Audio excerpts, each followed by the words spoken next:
நமது நேரடி நியமனம் பெற்ற முதுகலை பட்டதாரி ஆசிரியர்கள் சங்கம் மற்றும் தமிழ்நாடு நலத்துறை பள்ளிகளின் உரிமை மீட்பு ஒருங்கிணைப்பு குழு இணைந்து நடத்தக்கூடிய அனைத்து ஆசிரியர்களையும் பள்ளி கல்வித்துறை என்ற ஒரு குடையின் கீழ் கொண்டு வந்து பொது மாறுதல் கலந்தாய்வை ஒன்றாக நடத்துதல், பதவி உயர்வை ஒரே வழியில் கொண்டு வருதல் உள்ளிட்ட கோரிக்கைகளுக்கும் ஆசிரியர்களின் கோரிக்கைகள் சார்ந்து ஒரு உயர்மட்ட குழுவை அமைக்கவும் இன்று கையெழுத்து இயக்கத்தை நமது திருச்சியில் தொடங்கியிருக்கிறோம்.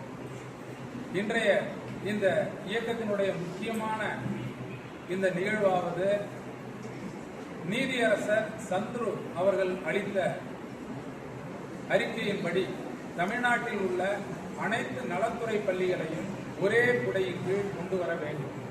தற்போது தமிழ்நாட்டில் ஆதிதிராவிடர் நலத்துறை மேல்நிலைப் பள்ளிகள், பழங்குடியினர் நலத்துறை பள்ளிகள், கல்லர் பள்ளிகள், மாநகராட்சி பள்ளிகள், வனத்துறை பள்ளிகள், இப்படி பல பள்ளிகள் இருக்கிறது.